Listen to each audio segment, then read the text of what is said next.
If you read the Oparanya report, this sugar bill we have borrowed largely from the Oparanya report. For us who come from Western region, that report is what we borrowed heavily. And even when we worked across, Mr. Speaker, when we did public participation across the country, Mr. Speaker, we realized that the farmers were proposing in line with the Oparanya report, Governor Oparanya report, in the last session, Mr. Speaker. And that is why we came up with the sugar catchment areas, Mr. Speaker, where we were proposing in the sugar catchment, and I've said sugar catchment areas will be for cane development, and Mr. Speaker, will be for the purposes of elections to Kenya Sugar Board. And in fact, Mr. Speaker, I know farmers will ask, for example, Nandi will be part of the central region. When you come to this other part, it will be in this other part. We are proposing that election to board, directors to Kenya Sugar Board must be rotational. Finally, Speaker, on the new schedule on sugar catchment areas, Central will cater for Kisumu, Southern Nandi, and Kericho. You remember in Nandi, we don't have any milling sugar factory. So we rely on Kibos, Moroni, Chemelil, we rely on West Kenya, and we rely on West Valley in Kericho County. On Upper Western, we'll have Bungoma, Kakamega, excluding Mumias area, Trans Nzoia, Uasin Gishu, and Northern Nandi.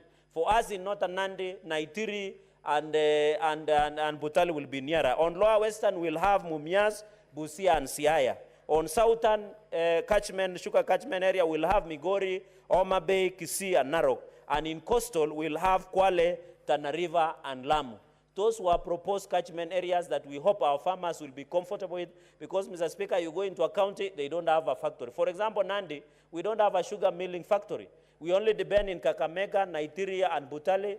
When you come to other side, we depend with West Valley, Kibos, Chemelil, Moroni, and West Kenya to deliver our cane and ensuring. Mr. Speaker, I largely looking at this report, I want to ask my colleagues, let us support this mediated version of sugar bill for the benefit of our sugar farmers. Mr. Speaker, I have seen Senator Sifuna, he had proposed something about sugar development levy fund. As a committee, we thought it wise that we introduce tax, but will be managed by finance bill, because finance bill will be introduced regularly in financial year.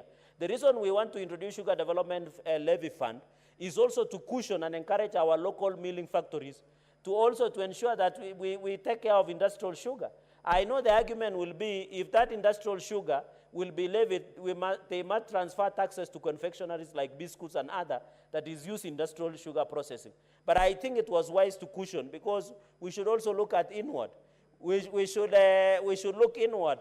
Like the way Donald Trump is saying, let's make America great. And you remember, he denied business to China at the expense of America. So I want to encourage the House, let us protect our local sugar factories. That issue of sugar development levy fund, Mr. Speaker, we wanted to zero rate, but out of the wisdom, we decide to introduce at least the minimum taxes, Mr. Speaker. And I hope the manufacturers or the importers of industrial sugar will not transfer that weight to the consumers of confectionaries and mothers. Mr. Speaker, looking at this is the best we could do. I hope by the end of this year, the His Excellency and the President should assent. I call upon my Greens, let us agree. Our sugarcane farmers are waiting. The one for coffee will come. The one for milk will come. The one for tea will come, Mr. Speaker. Let us assist our farmers. Our farmers are waiting. The sugarcane farmers, this is their redemption, Mr. Speaker. This is the right time to do these sugar sector reforms for the benefit, Mr. Speaker, and kill this animal called AFA. We need to have our own directorate of sugar. The AFA one has killed most of the crops, so that even coffee, they can have their own directorate, sugar can have their own directorate. We have T-Board, Kenya T-Board Authority. We now have many under, Mr. Speaker, even the one in Coast, nuts, even the mangbills, and many others, Mr. Speaker, so that farmers can be handled as best as their crop. Mr. Speaker, with those very many remarks, allow me to say to support this mediated version of the bill and call upon colleagues to support so that we can expeditiously be dispensed off with and allow farmers to go back to the business of tilling and ensuring that we have enough sugar, Mr. Speaker, so that sugar is very critical. You know, Mr. Speaker, I'm so used to sugar nowadays. You know, there are sugar barons, there are sugar daddies, there are sugar mummies, and that is life. With any remarks, I support, Mr. Speaker. Senator Sifuna. Sugar Senator. Honorable Speaker, I really didn't want to interrupt the Senator for Nandi, but I didn't quite get what he said about how the committee dealt with my amendment, because when I read the report at page 10, it says the committee unanimously rejected the proposal to exempt industrial sugar from the sugar development levy, saying that there is no justification to exempt only imported industrial sugar from paying the sugar development levy, while all other imported sugar is subjected to the levy. Honorable Speaker, honestly, I have to express my disappointment with the mediation committee, because I am in the unique position where I am the senator of the city of Nairobi, but I'm also a sugarcane farmer. That unique position allows me to have perspective of the various interests that we were trying to protect, unlike my colleagues from upcountry, whose perspective was limited, in my view, and very respectfully submit to the perspective of the farmer and the local sugar industries. Honorable Speaker, I took time to have a meeting with the mediation committee, at least our representatives from the Senate. The people who are members of this mediation committee are people that are known personally to me. I consider them my friends. The Honorable Peter Masara, who will be hosting me as his SG in his constituency on Saturday, Honorable Speaker. Senator Richard Onyonka, the Honorable Walter Awino, Member of Parliament for Awendo, is a personal friend. And of course, my mother's Member of Parliament, the Honorable John Makali, Member of Parliament for Kandui constituency. Honorable Speaker, I have even more friends on this committee, including the Member of Parliament for Lugari, the Honorable Nabi Nabwera, who I know is very passionate about these things. What I try to persuade them, Honorable Speaker, to see is that there has to be a distinction in the way in which we treat imported regular table sugar and imported industrial sugar. When we are talking about protecting our farmers, the threat is not caused or does not originate from industrial sugar. In fact, Honorable Speaker, it is foolhardy to say that you're protecting local industries when you apply this levy to industrial sugar, knowing very well that in Kenya today, there is no single industry that produces white industrial sugar.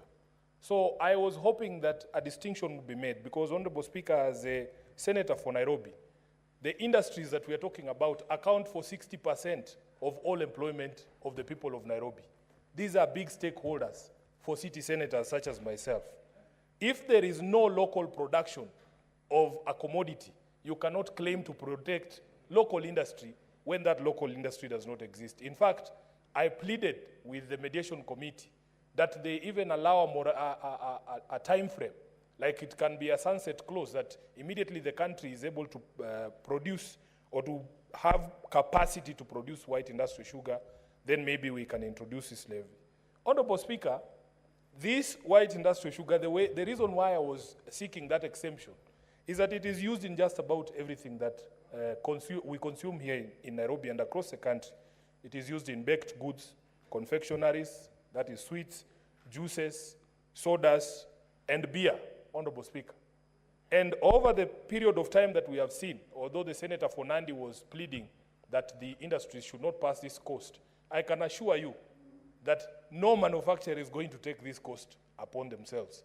You are going to see a rise in the cost of these basic commodities that I thought we would try and cushion Kenyans, especially because, Honorable Speaker, we are still discussing the high cost of living. There has to be that balance. And when I appeared before the members of the Senate who are members of this committee, I thought that I had provided that justification, that we needed that exemption just to protect industry. I am also aware that if you look at both manifestos of the Azimio coalition and the manifesto of the Kenya Kwanza government, we leaned heavy on industrialization, that it was a desire of both of these coalitions to put in place policies that encourage investment. Honorable Speaker, over the period of time that I have been a senator here, the past 2 financial years, because of multiple increases in taxation, you speak to many of these factories, they will tell you their sales have dropped. They have experienced drops in sale because of incessant increases of prices due to new taxation every financial year.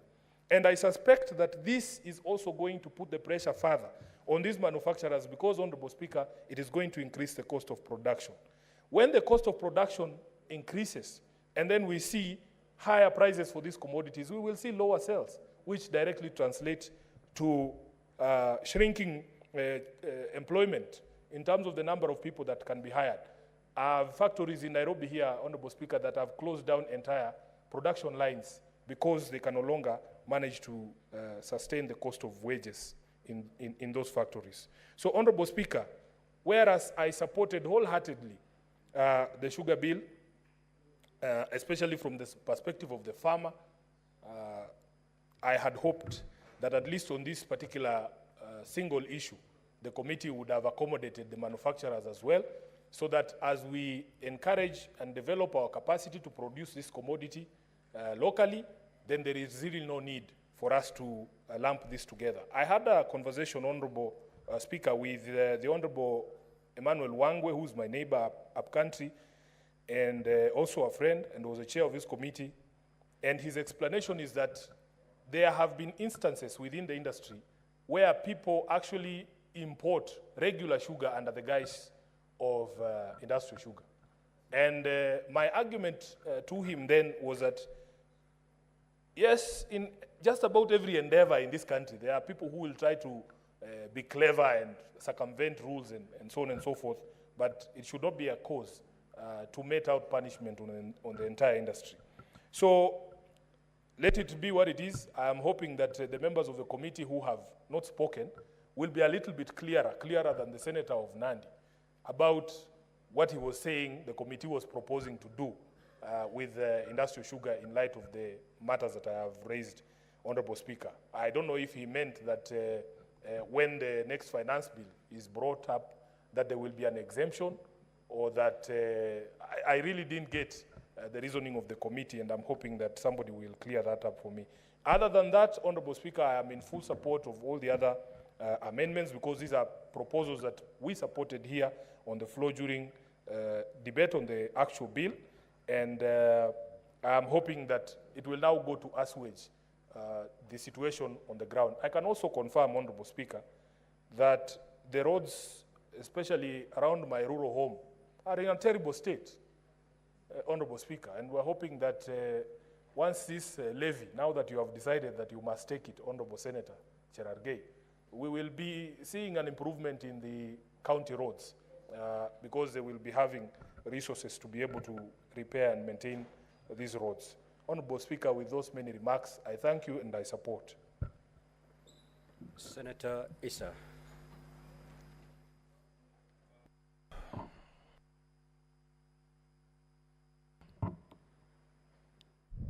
Asante sana Mheshimiwa Spika kunipa fursa hii na mimi niweze kuchangia.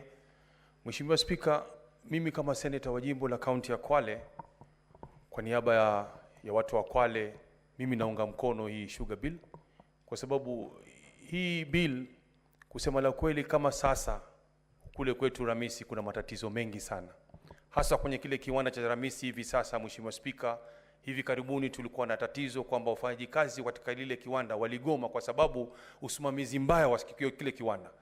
Wafanyakazi wana karibu miezi 5, miezi 6 hawajapata mishahara.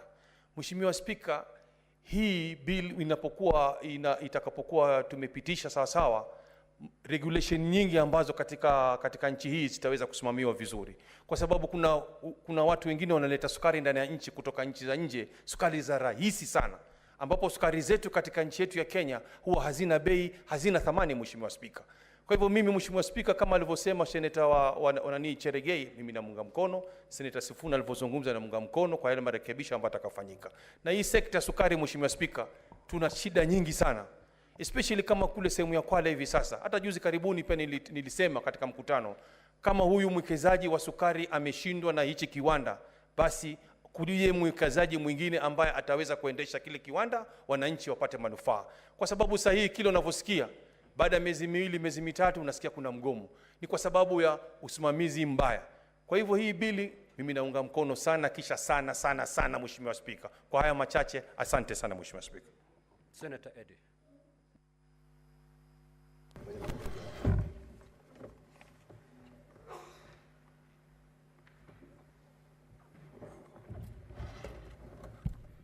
Mr. Speaker, I thank you for giving me the opportunity to contribute on this report on the sugar bill.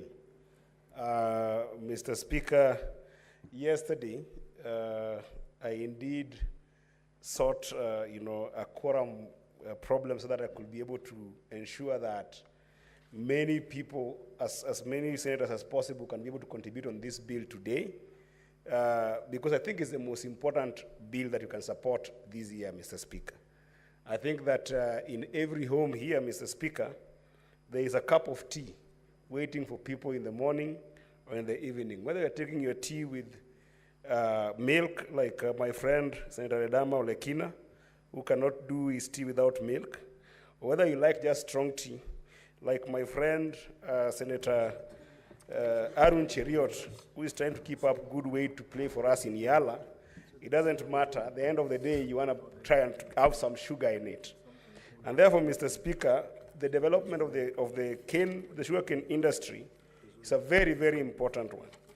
And Mr. Speaker, the reason why I want to support this report in the form that it is in right now, Mr. Speaker, is because there are a number of clauses that have really, really impressed me in the different sections of the bills the bill that has come as mediated, Mr. Speaker, and particularly because for the first time, Mr. Speaker, we are seeing a bill that in the sugarcane industry is actually farmer-centric, that is trying to solve as many problems of the farmer as possible, Mr. Speaker. Mr. Speaker, the first thought that I had today was to actually celebrate the bill in general with my friend Martin Dima. Martin Dima is the current MD of Sony Sugar, which is a signature industry in the part of the region where I come from. And Sony Sugar is one of the iconic sugar industries and millers that have given a lot of hope to our people in Migori County and in the larger Southern Nyanza region. And I think that this will also be celebrated by Jared Kopio, Mr. Speaker, who is the chairperson of the same industry, given the challenges that farmers in Migori County have faced, Mr. Speaker. Mr. Speaker, I also must pride in the fact that Section 3 and Section 4, Mr. Speaker, of this bill seek to rethink the entire Kenya Sugar Board. Mr. Speaker, perhaps I should also share with you that one of the longest-serving Kenya Sugar Board directors who used to represent farmers and then rose very quickly to be a chairman of the board used to be the former governor of Migori County, Governor Okoth-Obado. And Governor Okoth-Obado actually worked very hard during this time in the Kenya Sugar Board to be able to establish private millers, particularly the private millers in Homa Bay, that is Ndiwa, the Sukari industry, as well as in the Transmara region, Mr. Speaker. And Mr. Speaker, the reason why I celebrate this section of the bill is because by rethinking this Kenya Sugar Board, Mr. Speaker, there is a very keen and deliberate effort by the two committees, the committees from the Senate and the committee from the National Assembly, to try and make Kenya Sugar Board be able to make sugar industry commercially viable. Why do I say this, Mr. Speaker? Because for the first time, we are seeing the regulation, development, and promotion of the industry being a function of a board. Number two, Mr. Speaker, we have seen a proposal that this board is also going to coordinate the activities of the value chain actors in the industry. There is nothing that can make the sugar industry as economically and commercially viable as being able to coordinate the activities of value chain actors, Mr. Speaker, because sometimes these value chain actors, for instance, if you think about the jaggery millers, Mr. Speaker, when left to no regulation, to no development, to no promotion, Mr. Speaker, then they cannot be able to make a sense of commercial viability of running good industries. This sugar board also is going to make sure that it facilitates equitable access to benefits to farmers from government. And I'll elaborate on that when I look at some of the proposals in terms of benefit that will come from government to the farmers and as well as the millers, Mr. Speaker. I'm also seeing, Mr. Speaker, that this bill under Section 4 establishes one role of the Kenya Sugar Board as establishing linkages with government agencies and research institutions. For the first time, Mr. Speaker, we are seeing a Kenya Sugar Board proposed to be able to enable farmers to do scientific approach to cane farming, Mr. Speaker. And Mr. Speaker, I'm also seeing that the board will be able to monitor any distortion in the sugar market. I know my brother, Senator Sifuna, was very keen on the levy that he was talking about, the importation of refined sugar, Mr. Speaker. But sometimes, Mr. Speaker, importation can cause a lot of distortion in the market, and we see that Kenya Sugar Board can be able to regulate that, Mr. Speaker. The most juicy part of this, Mr. Speaker, is that for the first time, Kenya Sugar Board will work alongside Kenya Sugar Research and Training Institute under Section 28, 2AB, where Kenya Sugar Research and Training Institute will play an advisory role to the Kenya Sugar Board, Mr. Speaker. We remember that the defunct Kenya Sugar Board, Mr. Speaker, did not have proper scientific basis of being able to develop the industry, Mr. Speaker. I also celebrate the fact that the board has been mandated under Section 33, Mr. Speaker, to establish sugar industry inspectors. Mr. Speaker, this is wonderful. Because if you think about some of the bedeviling problems in the sugar industry that are affecting farmers, Mr. Speaker, is the disconnect between the Kenya Sugar Board and farmers' plight at the inspection level of the entire value chain. For instance, Mr. Speaker, this bill establishes the crop inspector. What kind of sugarcane, what kind of seed cane should a farmer be able to plant? Number two, Mr. Speaker, there is an establishment of factory inspector, Mr. Speaker. One of the problems that farmers face in places like Migori and the southern Nyanza region is that you harvest your cane, take it to the factory, and then when you get to the factory, you are hoping that your cane is weighing so well. Then at the factory, there is weighing machines that have already been doctored in a way that you cannot be able to make the best out of your sugar cane. So, Mr. Speaker, a factory inspector should be able to deal with the problem of farmers in terms of weighing to make sure that they're getting proper payment for their cane, Mr. Speaker. There's also warehouse and transportation inspector, Mr. Speaker, that has been established under Section 33.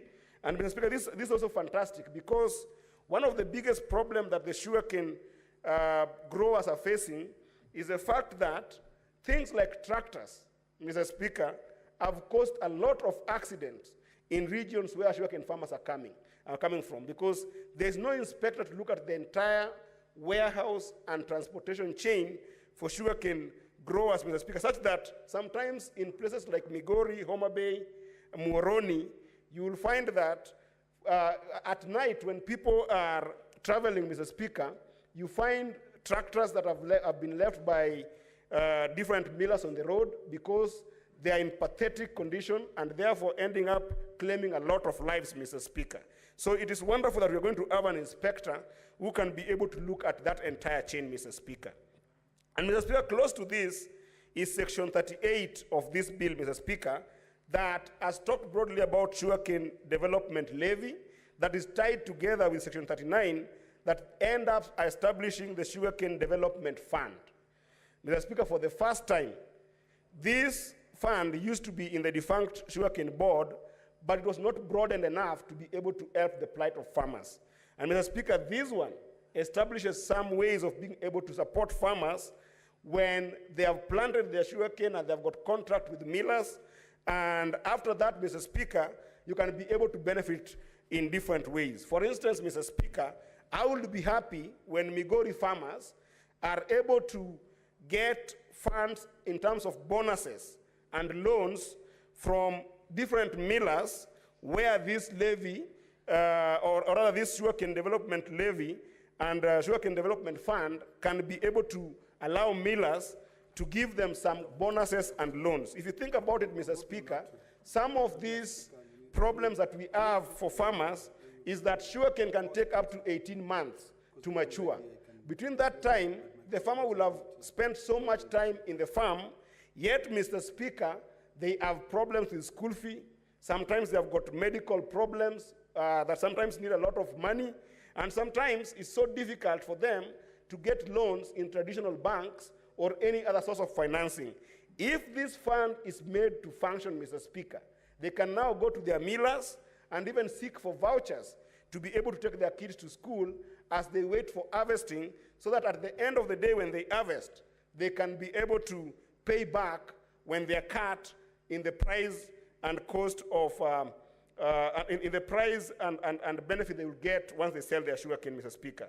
There is also a very important function that this will help with, which is what I've seen in Migori County, particularly in Awendo areas and Rapogi areas, where farmers sometimes are forced to cut their sugarcane early and harvest them, then sell them to jaggery millers, Mr. Speaker, because they don't have money. That will allow farmers, this fund will now allow farmers to wait until their sugarcane mature well and be able to give them the best returns. And Mr. Speaker, lastly on this sugar development fund, Mr. Speaker, the hardest part of sugarcane is developing seed cane. Currently in the sugar industry, Mr. Speaker, seed cane is being developed by Calro. And you know that Calro is taxed with many other seed development, Mr. Speaker. We don't have an industry-specific function in terms of helping with seed cane development, Mr. Speaker. This fund, combined with Section 28 and 27, that establishes Kenya Sugar Research and Training Institute, will enable for the first time the sugar industry to be able to develop seed cane for farmers that will be able to make farmers have the best seeds possible. So this is a very laudable section of this bill. And Mr. Speaker, I think that one of the areas that regulations that will be furthered from this bill should look at is the problem of leasing in a more broad way to combine with this idea of the Sugar Development Fund. Because, Mr. Speaker, the idea of forcing millers to lease their milling, their milling facilities, Mr. Speaker, is because there's a number of problems that do come about when there's no proper management, Mr. Speaker. And I think that this fund will help us solve that problem. Because, Mr. Speaker, for you to have a good miller, they use what we call efficiency ratio, Mr. Speaker. The efficiency ratio, Mr. Speaker, is whereby if you put 10 tons of canes and try to crush it as a miller, Mr. Speaker, you must be able to get 1 ton of sugar, Mr. Speaker. That's not a management problem. That's an efficiency problem, Mr. Speaker, that you should not force millers to lease their facilities just because of a management problem, Mr. Speaker. And, Mr. Speaker, another problem that is facing millers with regards to these leasing problems is the issue of pricing. Because the issue of pricing, Mr. Speaker, has always been left to importation distortion of sugar, Mr. Speaker. But the good thing about this bill, Mr. Speaker, is that for the first time, it has established Sugar Research and Training Institute that will be able to help us think about technologies that can be able to think about sucrose content of cane, Mr. Speaker. I think that if this bill goes through, Mr. Speaker, going forward, the sugar industry should not use importation and price of sugar as the price of cane, but should use sucrose content as the tool for being able to price cane for farmers, Mr. Speaker. If you are a farmer from one farm and have got good sucrose content, Mr. Speaker, you should be able to earn more than a farmer who has got less sucrose content, Mr. Speaker. This will deal with the duality problem of the leasing problem because of inefficiency of sugarcane industries, and also, Mr. Speaker, it will help to deal with the general issue of pricing of the cane, the cane prices for farmers, Mr. Speaker. Lastly, Mr. Speaker, I want to laud the fact that this bill has also been able to propose, say, a tribunal to deal with disputes in the industry, Mr. Speaker, the sugarcane industry, Mr. Speaker, under Section 44. Mr. Speaker, the number of disputes that we are seeing in the sugarcane industry, Mr. Speaker, are so many that cannot be left to only functions of other places like courts to deal with, Mr. Speaker. So establishing this tribunal will be able to help farmers where they have got problems with farmers, farmers where they have got problems with millers, millers where they have got problems with millers, Mr. Speaker. Currently, Mr. Speaker, you would know that the issue of disputes is generally being dealt with by Agriculture and Food Authority, Mr. Speaker. But the problem with Agriculture and Food Authority, Mr. Speaker, is that it doesn't have any teeth to bite, Mr. Speaker. But the way this tribunal is structured, Mr. Speaker, it will be able to deal with any overarching issues that might need a tribunal to bite. For instance, Mr. Speaker, the issue of poaching of sugarcane is a major issue, whether you are within the zones that have been prescribed here or without the zones, Mr. Speaker. You'll find that a farmer has entered a contract with one miller, and after entering a contract with one miller, because of pressure of finances, they end up selling their cane to a different miller who they are not within their outgrower schemes, Mr. Speaker. This tribunal will be able to deal with those kind of sugarcane poaching and discipline millers so that millers can be able to develop their own outgrower schemes and make sure that there is sanity for a free market economy in the sugar industry. Therefore, Mr. Speaker, this is a very good bill, and also a very good report that I want to appreciate all the members of that committee that came up with this report, and I hope that we'll fast track the passing of this bill so that the sugarcane farmers in the country can be able to benefit from such a wonderful piece of legislation. Therefore, I support, Mr. Speaker. Thank you so much. Senator Mungatana.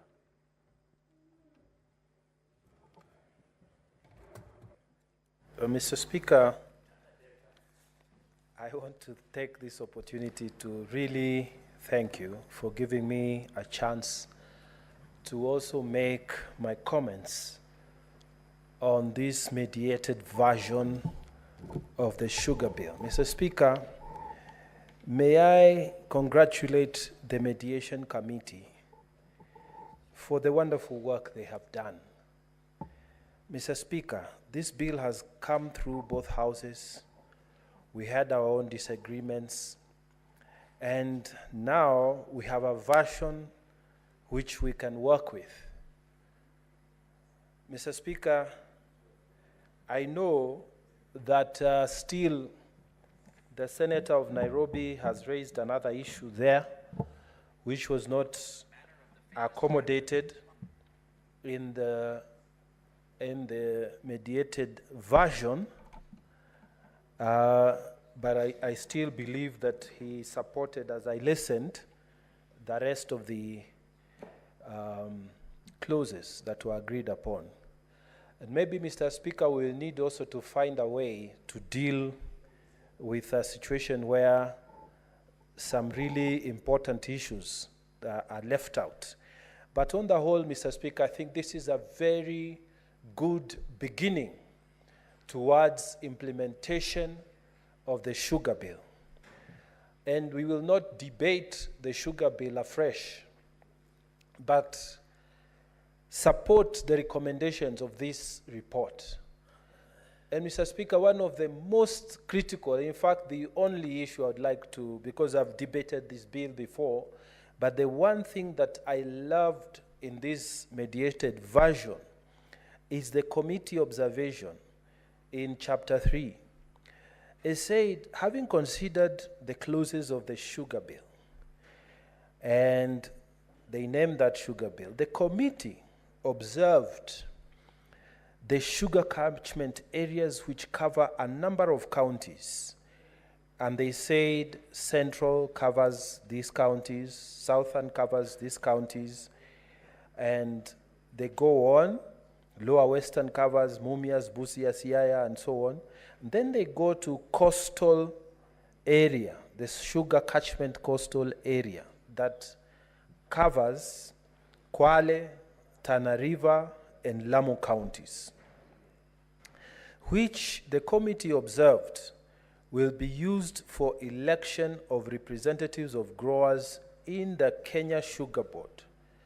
Because, Mr. Speaker, if this wasn't done, the committee said there is a possibility that counties with many growers may get slots in the board perpetually. So, Mr. Speaker, what was the committee's recommendation? Committee's recommendation was that, having observed the above recommendation, they said that the cabinet secretary should put in place regulations after enactment of the bill, providing that the board positions will be rotational among the different counties in the catchment areas to ensure that each county gets a chance to be represented in the sugar board. Mr. Speaker, what this mediated version is telling the country is that now in the sugar board, there will be opportunity for counties that may not be producing as much, but also produce sugar. Counties like Kwale, Tana River, counties like Lamu, they produce sugar. But Mr. Speaker, every time the question of sugar is discussed, it's like the coast sugar catchment area is not considered. It's like we are non-existent, and yet we do produce sugar. In fact, Mr. Speaker, in Tana River County in Tana Delta, when they did the first tests, they found that we are able to do 2 crops of sugar in 1 year because of our climatic conditions, which are very good, and the kind of sucrose content that our sugarcane produces is high quality, Mr. Speaker. Our conditions are similar to the ones in Mauritius, and everybody knows that one of the countries that produces extremely good quality sugar is Mauritius. In fact, its economy is dependent on sugar production and clothing and tourism. So, Mr. Speaker, going back to the point, I'm saying that this particular report seems to recognize that the coastal region is also a producer of sugarcane. And in fact, it is deserving of a position on the board, the sugar board, so that the principle of rotation is one that is giving us a voice at the highest level, Mr. Speaker, of sugarcane planning, management of the industry. And Mr. Speaker, this is important because the needs of sugarcane farmers in Kwale, in Tana River, in Lamu, is totally different from the needs of the sugarcane farmers in the other sugarcane catchment areas.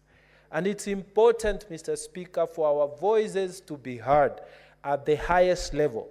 This has not been happening in the past. And I am very happy that this mediated version of the sugar bill is inclusive of this rotational principle. Mr. Speaker, those who may not be familiar with the rotational principle, maybe I need to also give it a bit of background, because in the Pan-African Parliament, Mr. Speaker, we used to have universal suffrage for the election of the Speaker, whom we call Pan-African Parliament President. And we used to have, like, anybody can stand. But what happened, Mr. Speaker? West African countries in this continent of Africa are small states. You find Togo, you find another small state there, you find another, and all these have a seat similar to other states. And the principle of parity, Mr. Speaker, demands that every state has a vote. So what used to happen, Mr. Speaker? They just bunch up together, and small countries by size and also by population, they are able to retain that seat on the western part of the continent of Africa. So what did we do? The African Union intervened and said we must have a rotational principle. And this rotational principle operates like this. We divide the African continent into 5 regions, so that we have the northern region, we have the southern region, the eastern region, the central region, and the Western region. So if the leadership has emerged from one area, then you are not eligible to produce a candidate for that position. It has to go to the other area and the other area and the other area until we come back to you. And this, Mr. Speaker, has allowed some sense of fairness. So, Mr. Speaker, I'm so happy to see that this rotational principle is being applied in the sugar board elections, so that there will be a time will come when the sugar catchment area of the coast, meaning Kwale, Tana River, and Lamu, will be producing a person to sit at the highest level of decision-making for the sugar board. And this will affect all the farmers, and this will cause all our voices to be heard at the highest level. So, Mr. Speaker, there are many reasons to support this mediated version of the sugar bill. But for me, Mr. Speaker, I think there is structuring of the management, the allowance of the voice of the people from the coast to be heard at the highest level, the innovation that came into the thinking that will allow other parts of Kenya also to be heard on matters sugar is a very beautiful reason for me to support this bill. And Mr. Speaker, I urge all other members who are going to speak to this bill to support this bill with all the other clauses. But for me, this was the biggest sell point. So I thank the committee. I thank my colleagues who are part of this committee in this mediation effort. And Mr. Speaker, for me, I support this report. Thank you, Mr. Speaker. Senator Beatrice Ogola. Mr. Speaker, sir, I thank you for giving me the opportunity to add my voice to this mediated report. Honorable Speaker, I want to laud one former MP of Ndewa constituency, the late Joshua Orua Ojode, a man who had a vision to think for his community. Honorable Speaker, we are proud of this former and late MP because in Homa Bay County as it is, and then, Honorable Speaker, we had no working industry. The only industry in Homa Bay then was Capital Fish, that was a private company, and it only was concentrated on the fishing sector, Honorable Speaker. So we had an MP who saw it worth that he would initiate work for the establishment of a sugar industry, and that was the birth of what today we call Ndewa Sukari industry in Ndewa sub-county, Honorable Speaker. With this industry, Honorable Speaker, we now had activities, economic activities that our farmers would be engaged in, not limited to our constituency, Honorable Speaker.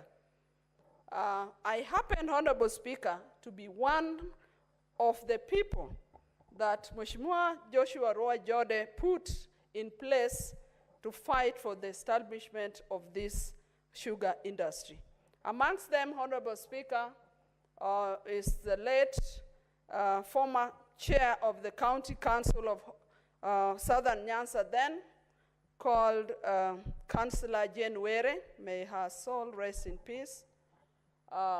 Credible councillors then, like the then, after Councillor Jane Were, we had Councillor Dorcas Matunga, who was the chair of the County Council of Homa Bay until devolution came in, Honorable Speaker. We had in the team Councillor John Orata, who is alive today and is a testament of that struggle to initiate the Ndewa Sukari industry. We had other outstanding personalities in Ndewa constituency that were put together by this gallant son of Ndewa. Honorable Joshua Oroa Ojode. It was not easy, Honorable Speaker, because then we had to convince communities who thought that with the coming of Sukari industry, they were going to lose their land.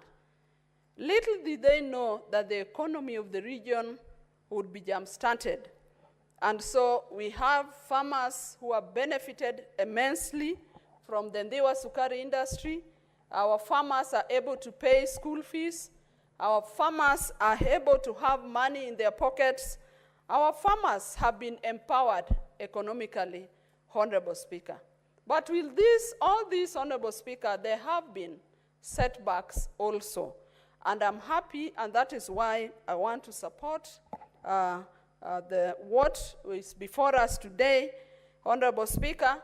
I want to support because of a few clauses that have been included by the mediation committee. One of them is clause 29. Honorable Speaker, this is a clause that talks about nomination of universities, that they are able to nominate. Honorable Speaker, we all know that universities have a sole mandate of research. And so, if they are able to nominate some of their own, that will bring in issues that are research related, Honorable Speaker, then, Honorable Speaker, I'm happy with this. One, I would like also the government to also consider increasing funding related to research to our universities. Honorable Speaker, universities are universities because they are centers of knowledge. They are centers of research. So based on the clause 29, Honorable Speaker, I want to support the mediation report. Honorable Speaker, I also want to support the mediation report based on clause 38. That I see, Honorable Speaker, there's the issue of our local roads being addressed by this mediation report. Honorable Speaker, I'm happy that now funds that were going to the Kenya Rural Roads Authority are going to go to the county governments. And of course, Honorable Madam Speaker, I believe that county governments, being governments that are closer to the people, if they have these funds with them, they'll be able to serve our people with the necessary access that is needed. Honorable Speaker, let me come back to my community. Ndewa constituency is a constituency that is majorly having black cotton soil. Honorable Speaker, our roads are pathetic because the trailers and lorries from Ndewa Sukari industry hardly leave our roads in a state in which we can use them well. Honorable Speaker, if you leave the main road that is tarmacked from Rodi Kopany to Sori town, when it rains in Ndewa constituency, Honorable Speaker, you can hardly get any road that we are comfortable with.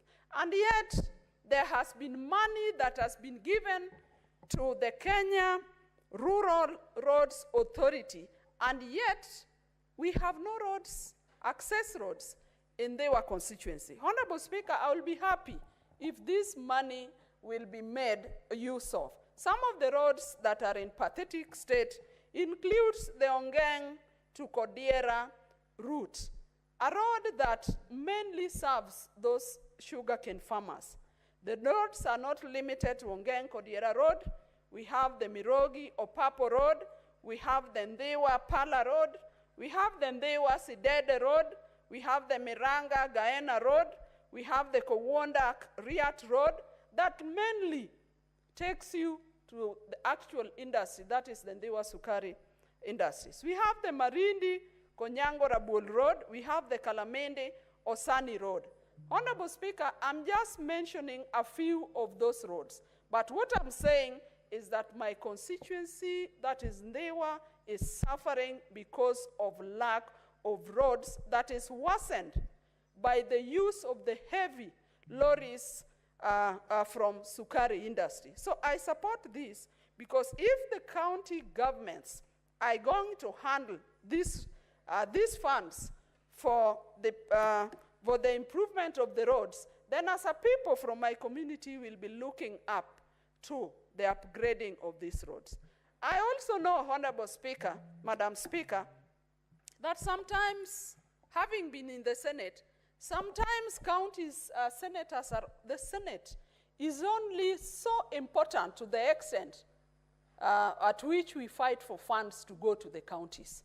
But Honorable Speaker, Madam Speaker, I want that these funds should go to the county governments, and in any case, Madam Speaker, the new constitution envisaged a situation where we'd only have 2 levels of government running development funds, the national government and the county governments.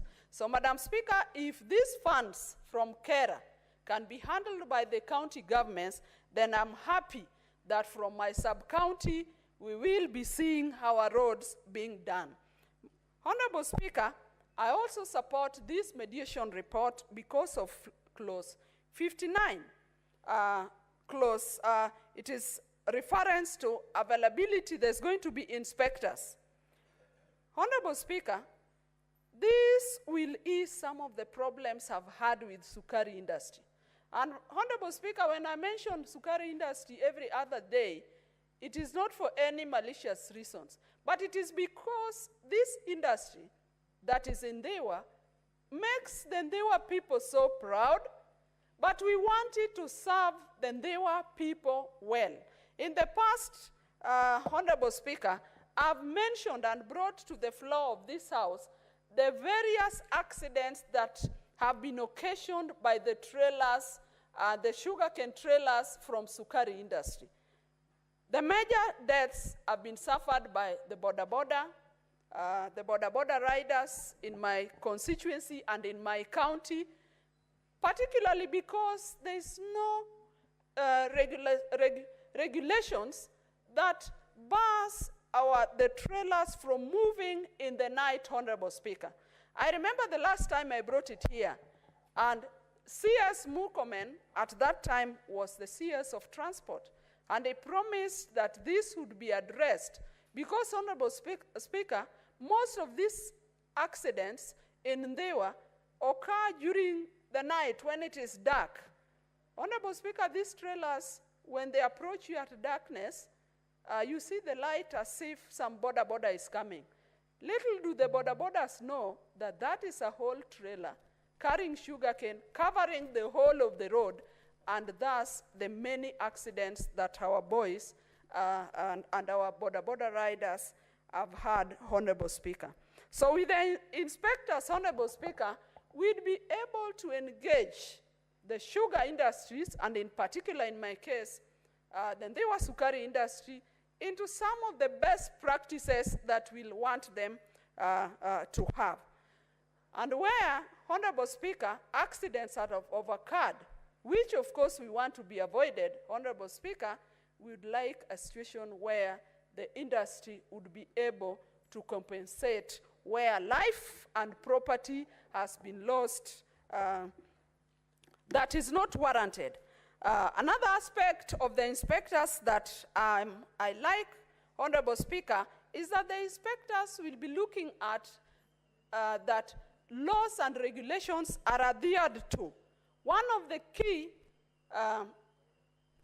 regulations